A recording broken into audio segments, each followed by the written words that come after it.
오늘 대화는 좀 더 충격적인 인물에 대한 그 폭로인데, 권영애 그러면은 21대 안기부 장관, 30대 국방부 장관을 지닌 안기부와 국방부를 다 이렇게 두루 거친 장급의 인물이 흔하진 않잖아요. 이런 인물이 금도걸레한 제보를 받았는데 그걸로 나라 구하는 데 쓰지 않고 오히려 문재인에게 딜을 넣어서 속된 말로 빨대를 꽂아서 이권을 취한 그런 더러운 일을 한 걸로 좀 파악이 됩니다. 충격적인 얘기인데 한번 말씀 들어보면 제가 질문을 좀 던지겠습니다. 말씀 들어보겠습니다. 예. 제가 그 2013년 3월 28일 날 중국에서 그 방랑생활 도망가가지고 킬라를 붙여가 죽이려고 하니까 도굴단들이. 그래서 18개월 방랑자 신세를 마치고 박근혜 대통령이 당선되었기 때문에 제가 그 귀국을 했습니다. 그래가지고 그 당산역 근처에서 그 제 후배를 하나 만났는데, 저를 도와주는 후배가 달고 나온 여자가 한 사람 있는데 그 여자가 북한에서 온 탈북자였습니다. 그리고 그 여자가 특이하게도 39호실이라는데 한 20년 이상을 근무했대요. 그래 39호실이 뭐 하는 데냐 했더니 아마 그 외화를 벌여가지고 그 통치자금을 마련하는 그 최고 통치권자의 통치자금을 마련하는 그런 부서라고 합디다. 그러니까 그 여자가 굉장히 머리가 영리하고 그 아주 동작이 빠르고 그 잽싸지요. 소위 얘기하는 북에서는 최고 엘리트네요. 예. 그래서 저는 그런 데 관심도 없고 해서 그냥 그 후배가 데리고 온 손님이니까 같이 밥을 한 그릇 먹고 헤어졌는데, 그 여자가 이제 나중에 저를 갖다가 도와주는 이문현동의 금도구를 도와주는, 자기가 자청해서 도와주는 말하자면은 역할을 하겠다. 네네. 어떻게 도와주겠느냐 하니까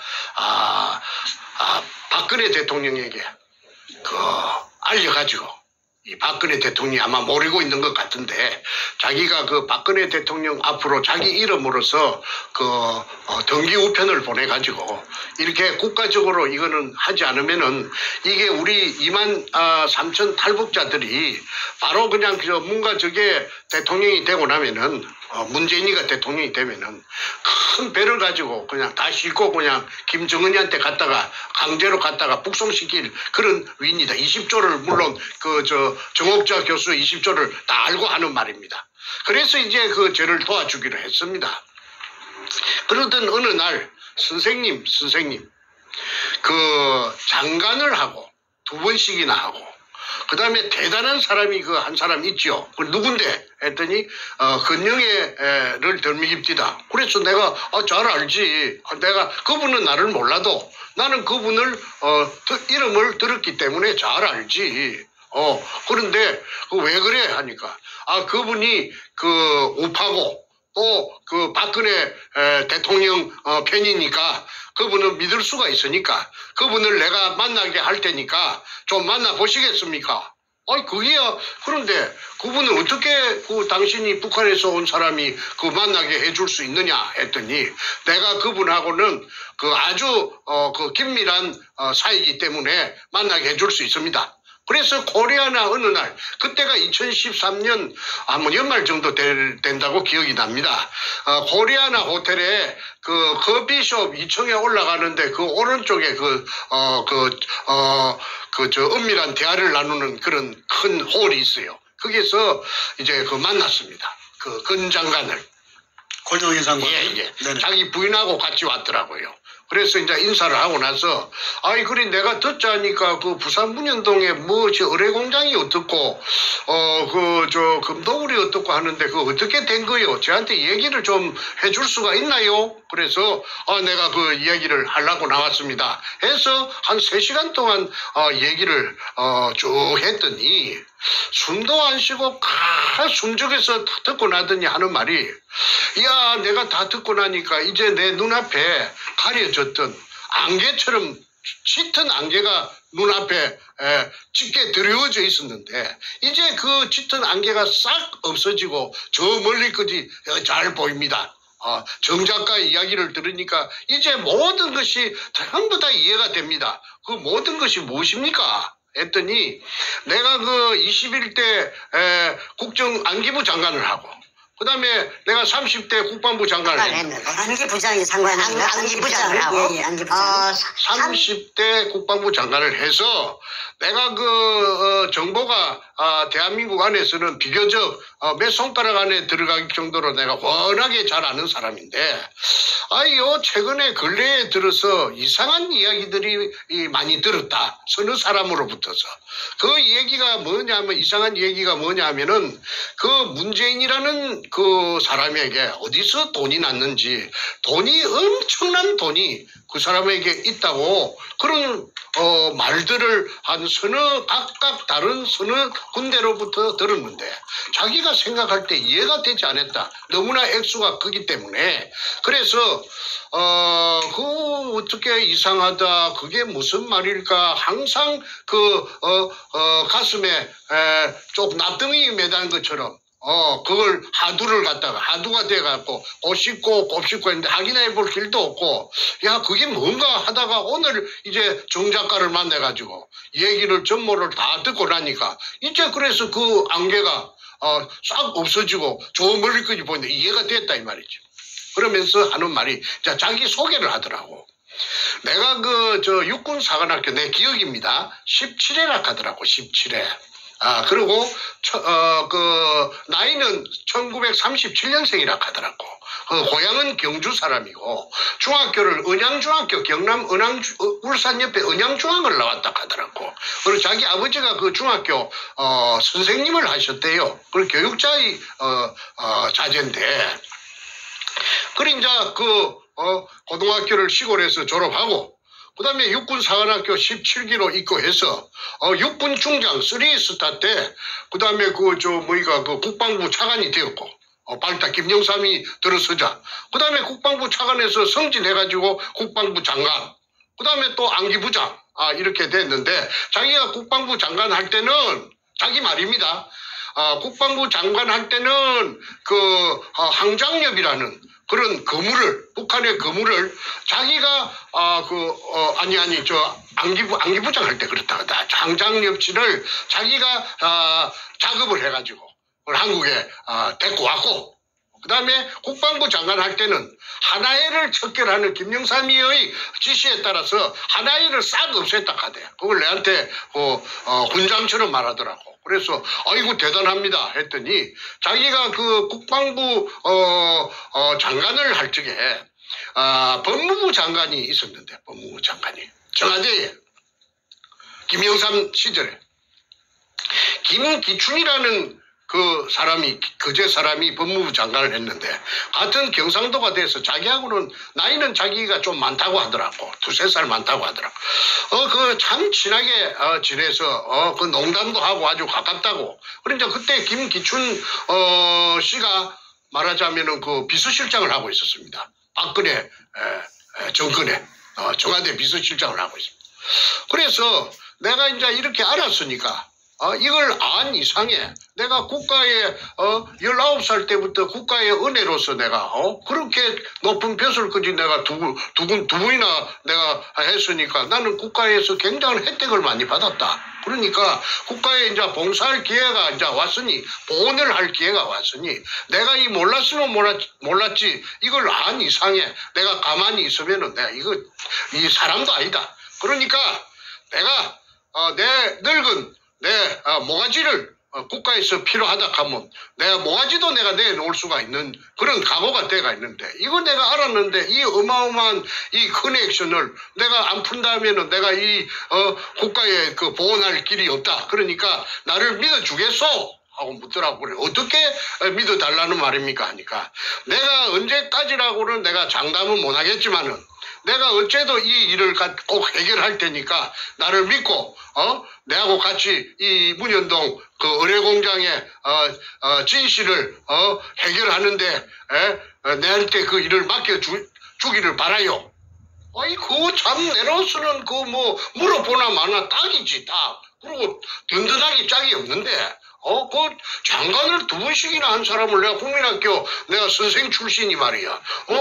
만났으니까 그런 분이 자청해서 자기가 해결해 준다니까 내가 그냥 항공무지로 소이다. 이래 되는 겁니다. 그런데 하나 조금 떨떠름한 조금 깨름직한 마음은 있었어요. 그게 뭐냐 하면은 내가 80년도에 부산에서 선생을 할 적에 초등학교 선생을 할 적에 신문을 본 사회면을 본 기억이 떠올랐습니다. 뭐냐 하면은 아마 그분이 독직 사건으로 뇌물을 받았다고 해서 독직 사건으로 검찰에 불려가서 수사를 받다가 그 화장실의 변기를 깨가지고 그 변기가 독인데 독이 아닙니까 독이? 여물지요. 이걸 도끼다시 바닥에다가 던져갖고 깼던 어쨌든 뚜껑을 깨가지고 그 뾰족뾰족한 날카로운 걸 가지고 날카로운 그 뾰족한 그걸 가지고 배를 그었다는 사실입니다. 그러면은 그래가지고 이제 병원에 실려가고 소동이 났다는 것을 제가 신문 기사를 통해서 알았습니다.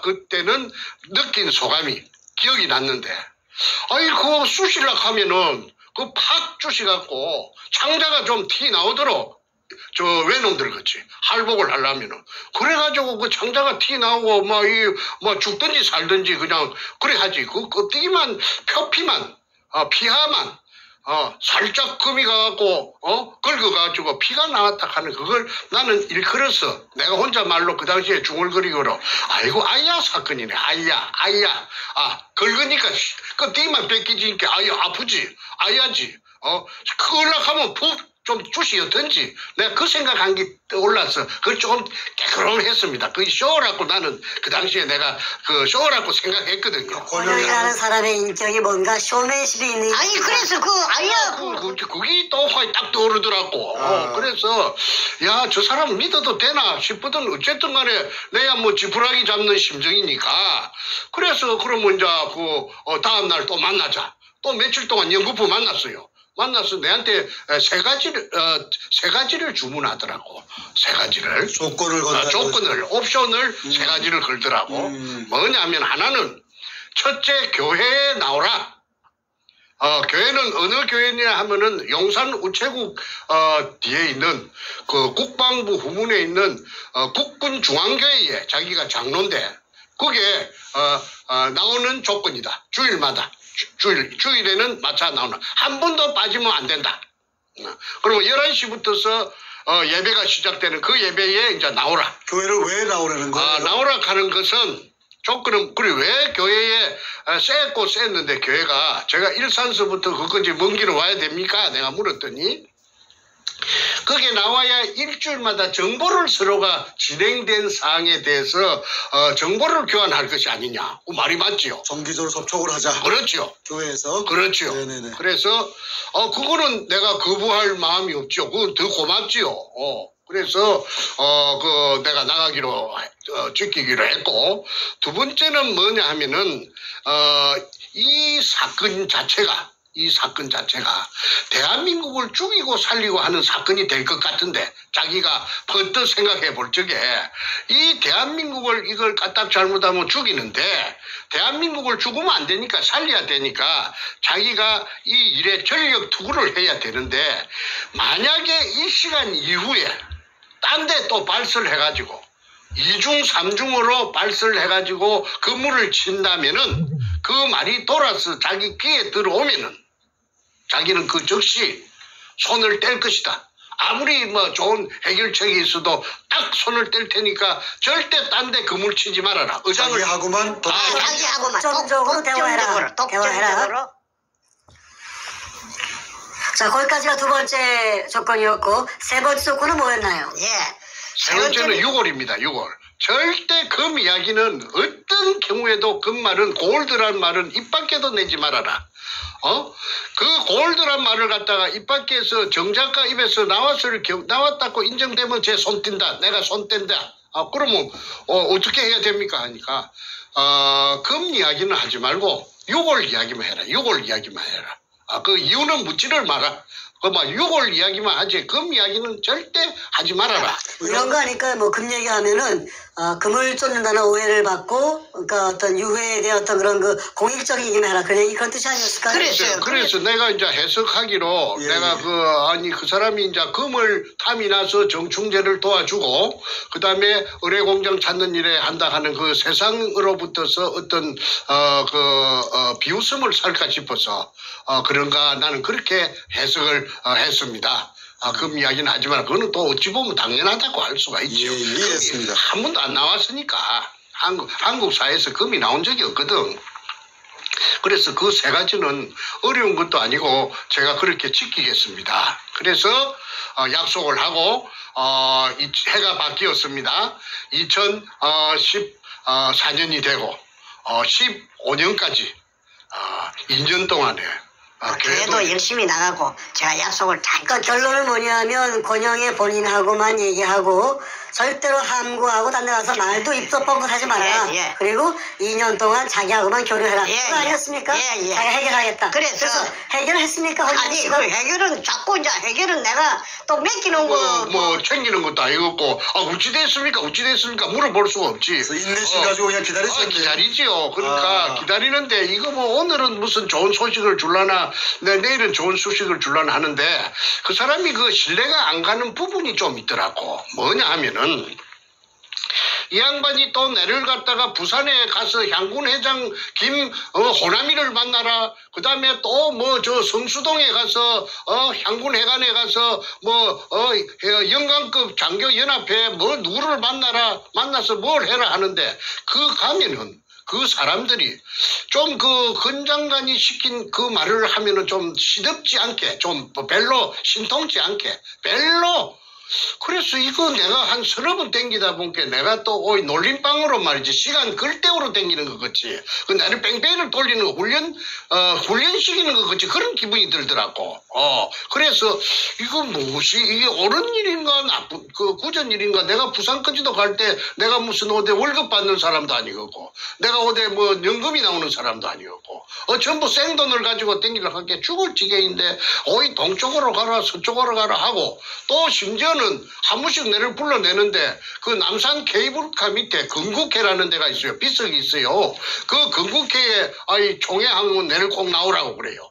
그러면 내가 그 사무실이 있는가 싶어 찾아갔더니 케이블카 밑에 도로 옆에 갈비탕집에서 그래서 갈비탕집에서 2층에서 세를 내갖고 한 5, 60명 모이는데 사무실도 건국회 사무실도 없어요. 건국회 회장이라요. 그 양반 그 근영애가 예.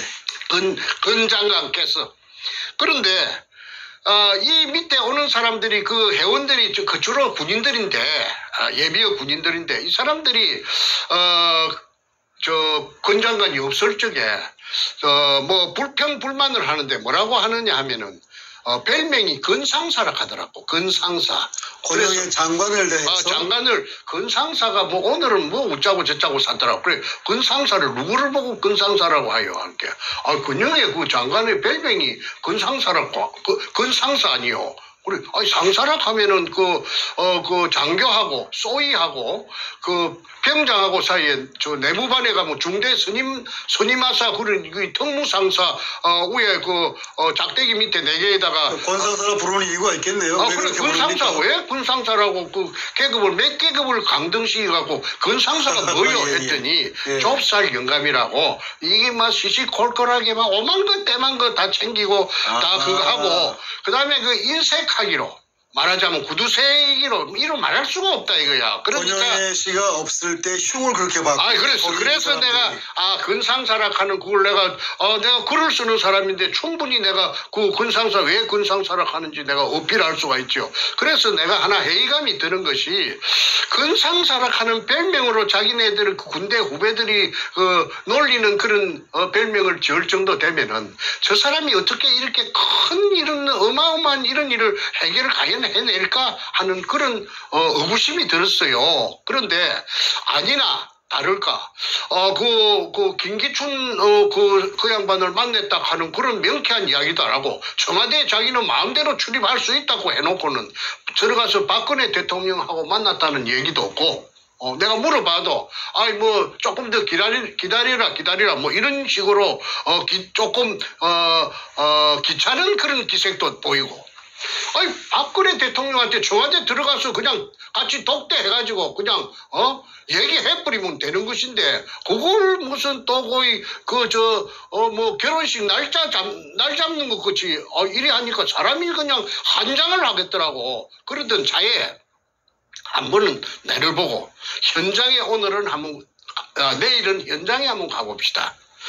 부산의 현장에 어떻게 갑니까 하니까 자신의 그 동기생 친구 중에 64, 17기 중에 경남 진해 출신의 1사단장 하던 김아무개 소장이 있는데 그 양반이 1사단장 할 적에 남침 땅굴에 대해서 통달로 해가지고 땅굴 찾는데 그래갖고 이제 쇠고쟁이 2개를 가지고 이 다우징이라 하나 그걸 갖고 왔는데 백발백중이라 이거야. 땅 밑에 그 탐사하는 거. 탐사하는 거. 쇠고쟁이 2개 갖고 하는 거. 다우징이라고 그러죠. 다우징 그거 막 백발백중으로 찾아낸다 이거야. 그 전문가다.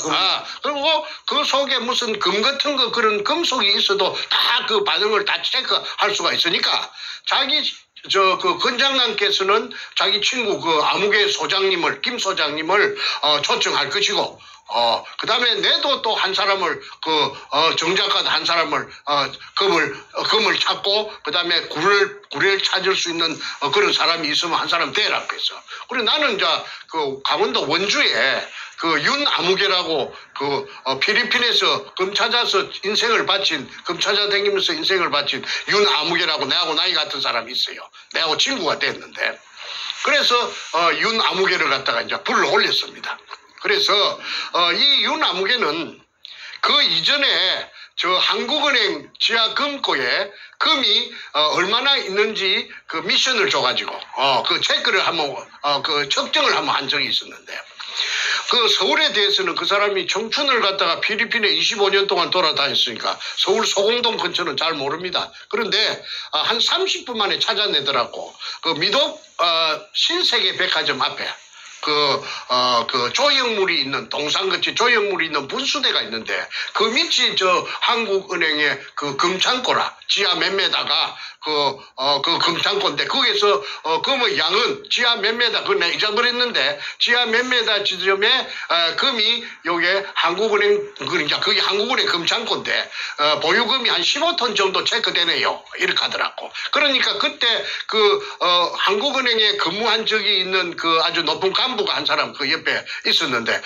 이 감독을 한 적이 있습니다. 아이고 명도네 바로 명도네 어떻게 그렇게 기가 차게 알아맞히느냐. 그래서 내가 이제 그 자료 중에 윤아무개 그분도 소위 다우징 기술 같은 거에 능통한 다우징 아니에요. 다우징은 아니고 다우징 아니고 일본 옛날에 그 왕실에서 그 금을 재놨던 그 창고 속에 금이 가득 들어가 있지 않습니까? 그 금을 갖다가 일일이 빼갖고 무게를 달라가면은 그것만 해도 막 어마어마한 일이기 때문에 금이 양하고 그 금이 그대로 온전하게 있는가를 측정하는 기계가 있대요. 그 왕실에서 내려 그 기계를 이 사람이 어떻게 벤치마킹을 해가지고 자기가 고안을 해가지고 백발백중이라고 장담을 지하에 있는 금을 위치와 양을 확인할 수 있는 그런 기술을 가진 거다. 그 기구가 있어요. 자기만 시험상 시켜보니까 백발백중. 아니 그래서 지금 이제 주요 국가별 금 보유량 2010년 6월달에 나온 통계치가 여기에 있는데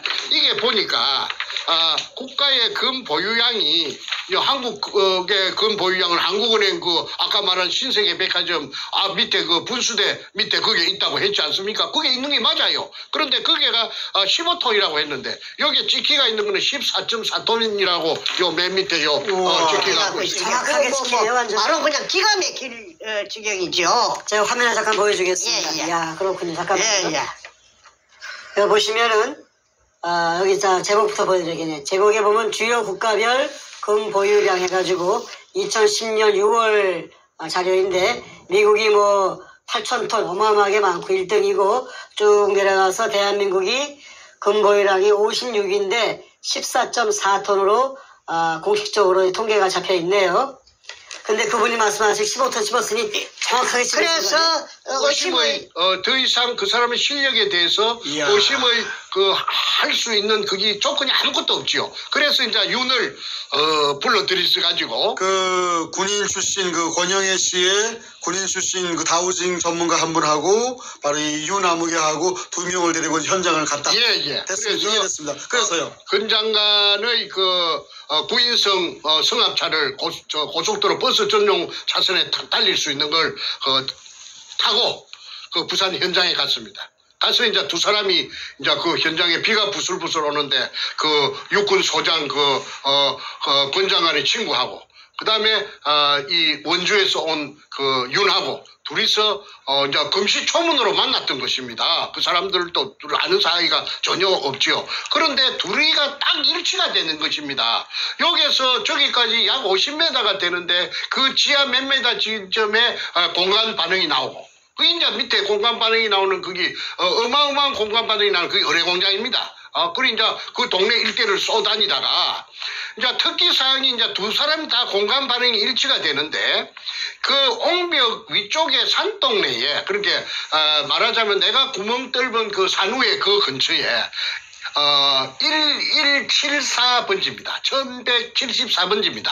박상조라는 그 사람의 집이 약 40평이 있었어요. 그 집 밑에서 금 반응을 300톤을 체크했습니다. 300톤. 300톤.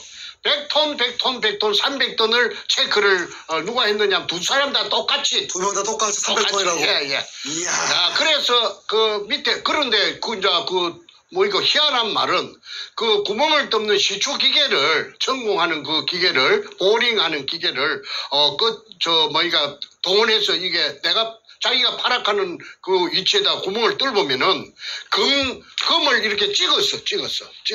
금 무디기에 바로 그 기계가 좁히단기 들어가서 찍었어. 그 금가루가 묻어 올라온다 카대.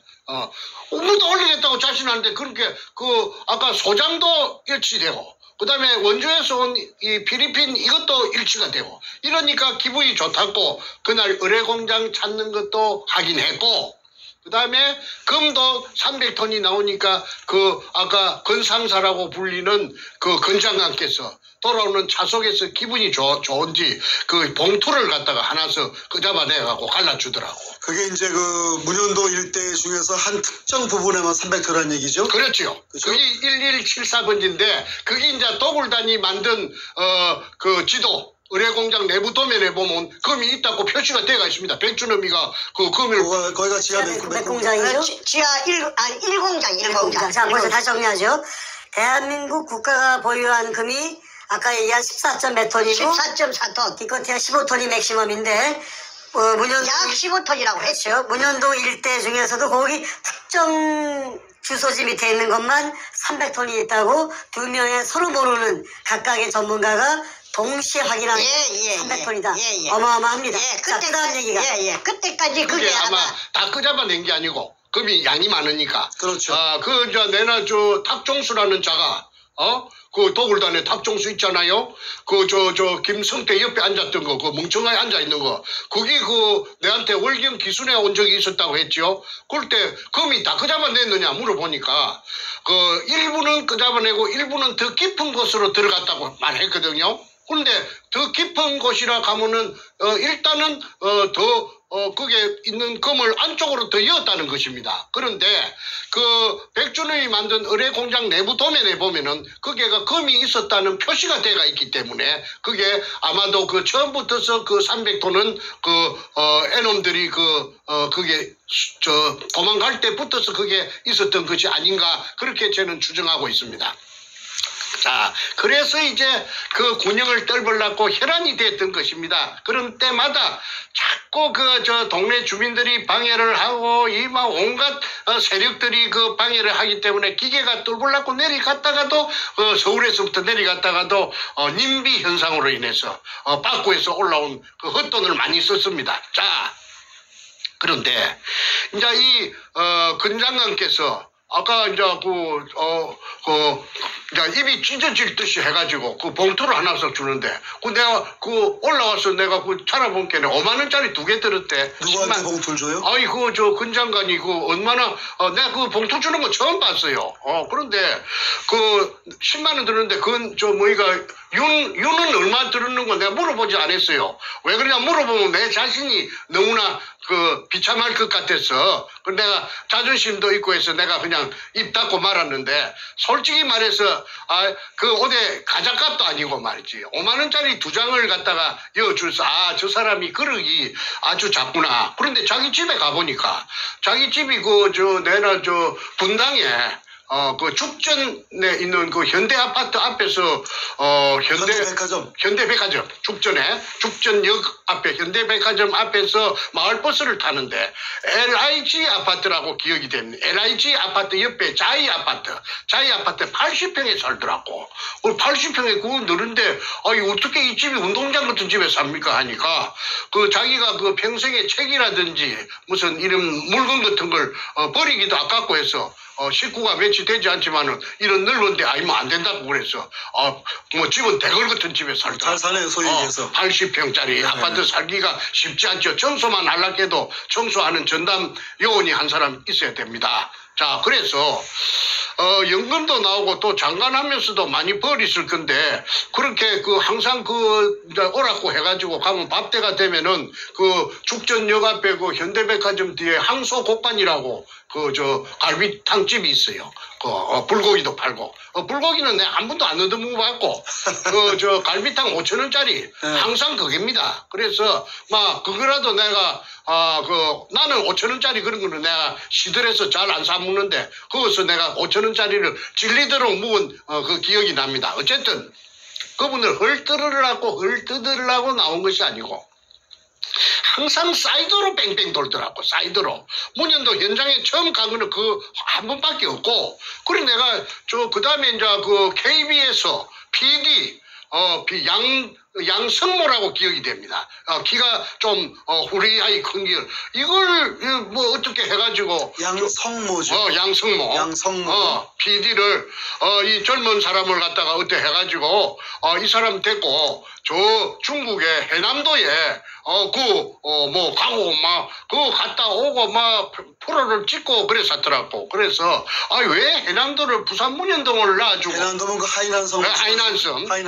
해남섬에 삶 알았는데 그게 옛날 외정 때 우리 한국의 핵무소에 있는 교도소지요 있는 제수들이 애놈들이 거기에 가서 노력 봉사를 예를 들어 6개월 하면은 너그 자녀 형기를 삭감해 주겠다고 이래갖고 자원서를 받아갖고 수많은 한국의 제수들을 인적 자원이 부족하니까 해군 기지 공사하는데 싣고 갔어요. 그게 가서 해방이 되자 돌려보내야 됨에도 불구하고 돌려보내려면 귀찮으니까 거기에서 총을 쏴면 총알도 아까우니까 그냥 구덩이 파갖고 인부들 씨가 큰 구덩이 파갖고 자기 구디에 자기가 죽창으로 찔러 죽이고 저 총에 대금 꽂아갖고 찔러 죽이고 개머리판으로 두들고 망치로 때리고 해가지고 강제징용된 사람들 희생된 현장을 갔다 이거죠. 그래서 이제 그게 고구마밭에 이제 말을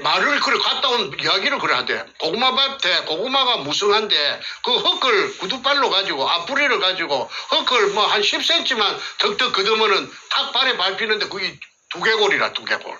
그 두개골이 그 당시에 조선에서 끌려갔던 불쌍한 제수들 유결이 있다고 격분해가지고 그 2개를 갖고 왔다고 살짝 갖고 왔다고. 그래서 항상 그렇게 내하고 문현동하고 무슨 해남도하고 상관이 있으며 욕을 하고 여기에 욕을 전개가 지금 규명을 해야 됐긴데 해남도 욕을 갖다가 물론 그것도 중요한데 자꾸 바깥으로 돌더라고. 잠깐만 정리 한번 하겠습니다. 지금까지 말씀을 쭉 들어보면은 권영애 씨한테 모든 정보를 주었고 그분도 자신하고만 독점적으로 이 일을 추진하자고 얘기했고 그런데 한 2년 3년 터울 시간 동안에 아무것도 한 게 없다. 단 현장에 가서 300톤인 거 확인까지만 해도 그렇지, 너무 좋아했고 그렇지. 그리고 뭐 중국 가서 뭐 그 피해당한 저 징용자들 현장만 갔다 오는 걸로 하고 이 사건을 가지고 김기춘 당시 실장이나 박 대통령에게 뭐 얘기했다든 그런 것도 전혀 없이 그냥 시간만 허비한 거네. 그렇지. 그렇지. 그래서 그러던 차에 이거 무엇이 또 자꾸 이제 만나는 빈도가 그 조금씩 이제 어디 외국에 간다고 해가지고 또 몇 달씩 갔다 오고 하다 보니까 핫바지 방구 새듣기 조금씩 희미해집니다. 그러던 차에 그 2015년 연말입니다. 그 제가 기가 막힌 또 어떤 사건이 발생합니다. 그거는 제가 오형제 중에 장남인데 제 그 전부 남자만 5인데 그 둘째하고 넷째 내 밑에 하고 넷째하고 둘이서 그 도굴단에 따라갔던 것입니다. 그 문현동 현장에. 그런데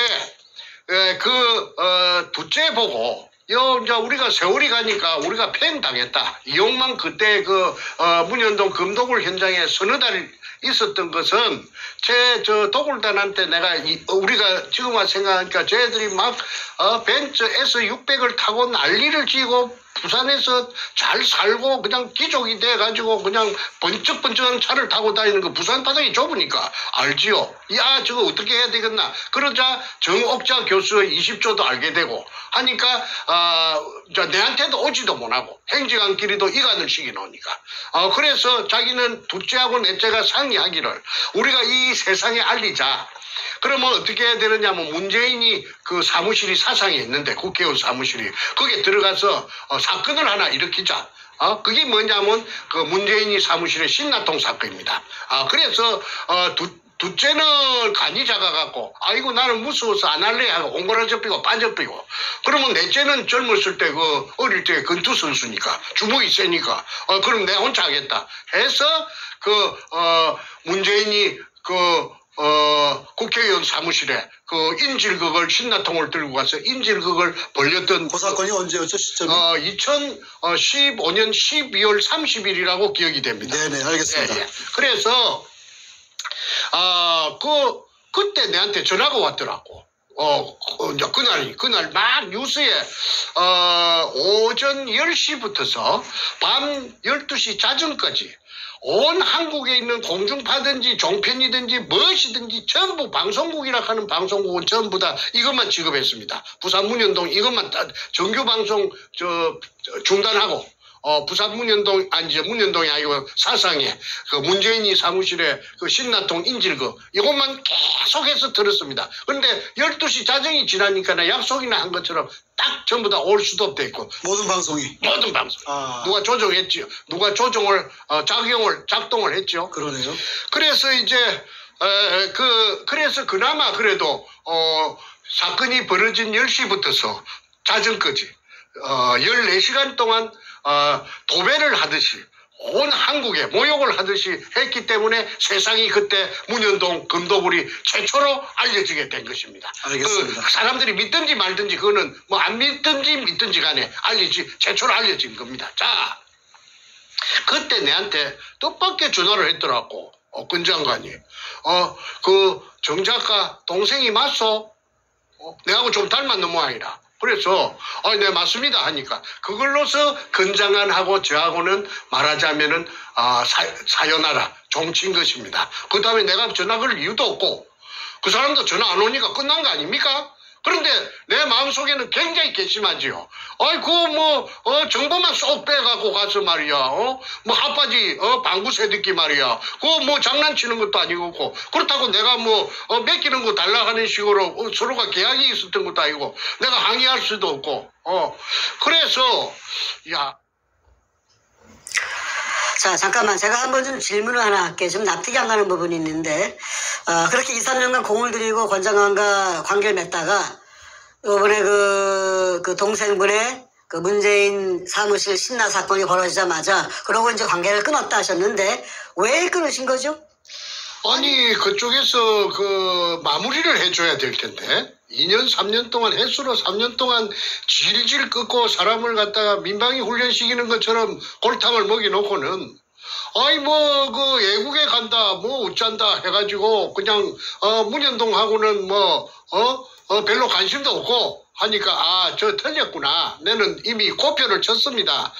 그렇다고 해서 그 사람이 그 내하고 나이가 얼추 같다고 하면은 다그치기라도 할 텐데 아니 그러지도 못하고 장관을 2번이나 했으니까 그 내가 저 항의도 할 수가 없고 그러던 차에 내가 저 정보만 또 쏙 빼가지고 또 이용당했구나.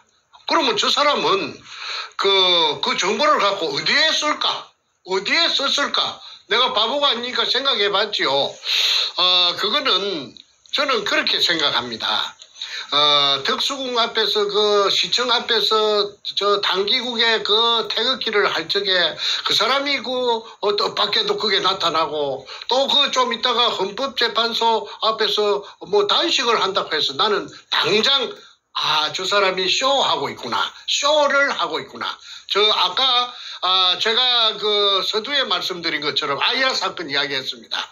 그 검찰에서 그 화장실 변기를 깨뜨려 가지고 피부 껍데기만 조금 나가고로 그래서 내 아이야 사건이라 했는데 아이야 사건도 쇼고 그다음에 그 헌법재판소 앞에서 그 저 단식하는 것도 내가 볼 때는 쇼업디다. 그리고 내한테 모든 정보를 가지고 간 것도 해결해 주겠다는 것도 쇼고 전부 연결이 되지요. 그러면 그 사람이 정보를 빼갖고 어디에 썼을까를 내가 맨날 며칠로 두고 내가 연구를 해본 결과가 내가 그 모범 답안을 하나 찾아냈어요. 그거는 그 사람이 그 태극기 우파라고 말이지 온 국민들이 알아볼 수 있도록 그렇게 쇼를 하면서 뒷전에 그 문현동을 갖다가 2년 반, 3년 동안을 갖다가 그 횟수로 3년 동안 속속 깊이 전부 다 빼가지고 그게 아까 문현동 1174 다시 1번지 그 박상조 집 밑에서 금 300돈이 있다 가는 것까지도 알은 사람이.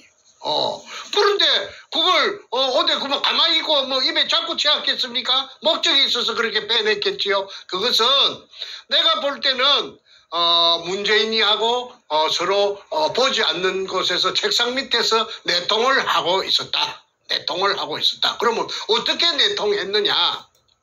아니 그 정보 개통에 놀던 사람이니까 자기 부하들 많을 거 아니에요. 부하들을 갖다가 그 문가 촉에다가 저 보내가지고 심부름을 우리 장관님이 당신이 부산 문현동에서 한 짓거리를 다 알고 있어. 다 알고 있어. 그 다음 말은 할 필요가 없지요. 다 알고 있어. 그 다음 말은 생략인데 점점점인데 그걸 굳이 표현을 한다면은 점점점을 지우고 표현을 한다면은 너 죽을래? 죽어볼래? 하는 말하고 같다고 봅니다. 너 죽어볼래? 너가 한 일을 다 알고 있는데 너 내가 이거 터뜨리면 너 죽어? 그 말하고 같겠다고 보겠지요. 그러면은 저쪽에서는 아이 맹색이 육군사관학교를 나와가지고 국방부 장관도 하고 그 다음에 그 일국의 정보를 전부 다루는 안기부장을 하고 그런 무시무시한 사람이 너 죽어볼래? 하면은 아이고 이거 폭로하면 큰일 나겠구나. 그 다음에 어떻게 그 해야 되겠다. 이거는 제 입으로 차마 말하기가 난처해서 제가 생략할 테니까 국민 이 방송을 보시는 유튜브를 보시는 국민 여러분께서 그 나머지를 그 빈 공간을 채워주시기를 바랍니다. 너 죽을래? 내가 너 한 일을 다 알고 있어. 그 다음에는 그쪽에서 저 금도둑놈이 그 다음에 그 금도둑놈이 할 그 문재인이 그 청와대를 강제 찬탈해갖고 점거하고 있는 주식회사 금처리 주식회사 도굴금 처리 주식회사 대표이사 문재인이가 할 행동은 입을 막아야 될 거 아니에요. 입을 벌리겠다 하는데 죽이겠다 하는데 그럼 입을 뭘 갖고 막겠습니까? 떡을 갖다가 발라야 될 거 아니에요. 떡을 찹쌀떡을 하나 갖다가 입 안에 물리 놔야 될 거 아닙니까? 그래서 그 찹쌀떡이 뭔가는 여러분들이 방송 들으시는 분들께서 국민이니까 판단하시고, 그 다음에 제가 그 헌법재판소 앞에서 내가 전부 다 나를 찾아보시오. 내가 이 나이가 이리 노구해도 내가 국가와 민족을 이렇게 사랑하기 때문에 내가 이렇게 죽을 수도 있는 단식을 이렇게 하고 있지 않소. 그 쇼고. 그 다음에 그 문현동에 대해서 박사학위 논문을 쓸 정도로 전부 다 알맹이를 쏙 빼갖고 갔으면 그걸 갖다가 왜 태극기 집회 때 안 떠들었나 이 말이야.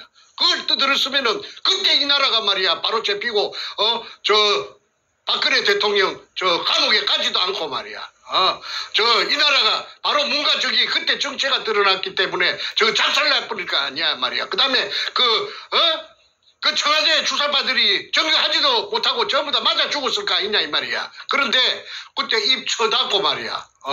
그 다음에 쇼만 하고 말이야. 그래서 내가 쇼라고 하는 거라. 쇼의 달인이라고 지난 6월 12일 날, 2018년 6월 12일 날 미국에 오기 직전에 그 인천공항에서 시간이 좀 남았어. 거기서 안프로 찍었어요. 뭐라고 찍었느냐면 종교 깡패라고 찍었어요. 종교 깡패라고, 근영애. 그 다음에 또 하나 더 있어요. 경실련 만든 진짜 야가 빠진 깡패 있지요. 인상도 고약한 서경석이라는 그자는 이 방송을 하니까 고작 내한테 항의한다는 것이 뻥이네 뻥이야 하고 SNS에다가 내가 방송한 것이 뻥이라고 그러대. 자, 그런데 6월 15일 종교 깡패라고 내가 근영애를 1차 내가 그 정체를 내가 폭로하니까 그 이후에 이 사람도 창피한 건 알았는지 그 이후에 공식 석상에 보이지를 않는 거야. 그거는 뭘 의미하느냐. 자기의 가장 지부를 정충재가 어디 책을 쓰는 사람인데 무시무시한 책만 썼는데 내가 겁을 내겠어? 그러니까 이 분께서도 내가 지금도 늦지 않았으니까 지금이라도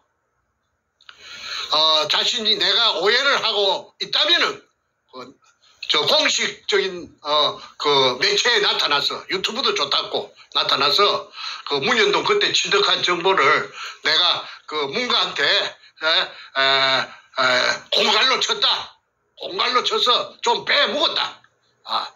국민 앞에 석고 대제하기를 내가 간절히 바라고, 그 다음에 나는 가짜 태극기였다. 공개를 하는 것이 위장한 가짜 태극기였다. 그리고 반문연대고 나는 글로벌리스트다. 한국의 국정원장들은 거의 다 글로벌리스트라 하대. 이걸로서 오늘 방송은 제가 할 말은 다 했습니다. 나머지는 세월이 가면은 아까 찹쌀떡을 묵었는지 찹쌀모찌를 묵었는지 호떡을 묵었는지 나타날 겁니다. 오늘 메시지의 제목이 다시 한번 상기시켜드리면 금독을 정보로 문재인에게 빨대를 꽂은 권영애의 더러운 정체입니다. 제목에 모든 것이 다 담겨있고 지금 장시간 말씀하시면서 모든 내용이 다 공개가 됐는데 우리가 알고 있는 권영애는 옛날 안기부장 권영애도 있고 국방부장 권영애도 있지만 가장 최근 2년 동안에는 탄기국의 권영애로 많이 알려져 있었고 아까 말씀하신 대로 탄기국 끝단에 마무리될 때쯤에 아주 명예롭게 퇴장하는 그런 신용을 하면서 소위 단식 쇼를 벌였습니다. 뭣도 아무 영문을 모르는 대부분의 태극기 국민들은 야, 권영애 장군이 저렇게 애국자구나 라고 이제 오해를 하게끔 아주 멋들어진 연극을 한 사람인데 오늘 말씀 들어보니까 그 모든 것이 정말 쇼의 극치였습니다. 옛날에 우리 정선생님께서 조원진에게 이걸 제보했었었고 또 홍준표에게 류호의 의원 통해서 제보했지만 조원진도 홍준표도 입 딱 다물고 아무것도 안 했습니다. 자기 말로는 문재인 끌어내리고 대한민국 정상화시키는 보수 태극기에 앞장선 그 리더라고 그러면서 조원진도 홍준표도 입을 다물었습니다. 권영애는 설상가상으로 모든 정보 다 뽑아가고 시간 2, 3년간 낭비시키게 만들고 그러고 나서 연이어서 지난 2년 동안에 이 사태 동안에 판기국의 어른으로 행세하면서 입 딱 다물고 정선생님 말씀대로 문재인 향해서는 한마디도 안 했습니다. 정말로 육두문자 튀어나오는 인간입니다. 자신의 진심이 있다면은 거기서 문인동 금독을 떠들었으면은 내가 그 사람을 정체를 갖다가 이렇게 그 나이 연세도 많으신데 내가 공격할 이유가 없지요. 싹 빼갖고 와서 자기 장사해버리는 거야. 자기 이속만 챙기는 거야. 참 그게 현실입니다. 가슴이 먹먹해집니다. 이 사건을 다루면서 저희가 공개적으로 작년 6월 1일부터 횟수를 넘기고 7개월, 8개월째 이걸 하고 있는데 몇 번 반복되는 그 이름들이 나오는 동안에 뭐 여상규라든가 오늘 권영이라든가 이렇게 대한민국에서 알만한 그리고 정체성으로 볼 때는 소위 보수 우파로 분류되는 인물들이 대한민국 국민들의 눈 가리고 아웅식의 쇼를 하면서 문재인을 끌어내는 그 역할이 아닌 거꾸로 문재인의 비호 세력으로 공존공생, 금도덕과 함께 공존공생. 그런 그 국민들을 속이는 인물로서 계속해서 활동을 해온 것을 보면 정말로 경악을 금치 못합니다. 자, 권영애는 이렇게 금독을 정보로서 국가를 살리는데 그 정보와 자신의 인맥과 또 대한민국 내에서만 알아주는 그러한 그 경험을 가진 인물인데 그렇게 좋은 데 쓰지 않고 오히려 문재인을 협박해서 그 금 재물을 나눠 먹게 하는 소위 얘기하는 빨대 꽂기를 하고 자신은 그 와중에 국민들 눈물 뚝뚝 흘리면서 태극기 집회하는데 가짜 태극기 행세하고 문재인을 오히려 막아주고 도와주는 문재인 비호 세력으로 활동을 하였습니다. 그리고 자신은 마지막에 멋지게 퇴장하기 위해서 판기국 말기에 단식쇼로 이 상황에서 슬그머니 빠져버리고 이제 더 이상 나오지 않습니다. 나올 이유도 없죠. 나올 이유도 없고 본래 연극은 잘합니다. 나올 이유도 없고 나와봤자 오히려 본전도 못 건지니까. 자, 여러분 오늘 메시지 여기서 마무리를 지어야겠습니다. 정말로 문재인과 권영애가 둘이 밀실에서 만나서 어떠한 딜을 했는지 지금 우리는 알 수가 없습니다. 그러나 지금까지 보여진 모든 정황적 근거에서 사건은 정황적 근거에 대한 추적으로 시작하는 거 아닙니까? 이 모든 정황적 근거에서 권영애는 자신의 정체성으로 볼 때는 문재인을 끌어내기 위해서 앞장서온 인물인데 대놓고 그런데 이 모든 정보 문재인을 박살낼 수 있는 정보를 가지고 오히려 입을 다물고 조용히 어디론가 사라졌다. 무슨 말을 들었겠습니까? 국민 여러분께서 마지막 판단에 빈칸은 채워주시기 바랍니다. 권영의 그 더러운 모습 온 세상에 폭로했습니다. 오늘 여기서 마치겠습니다.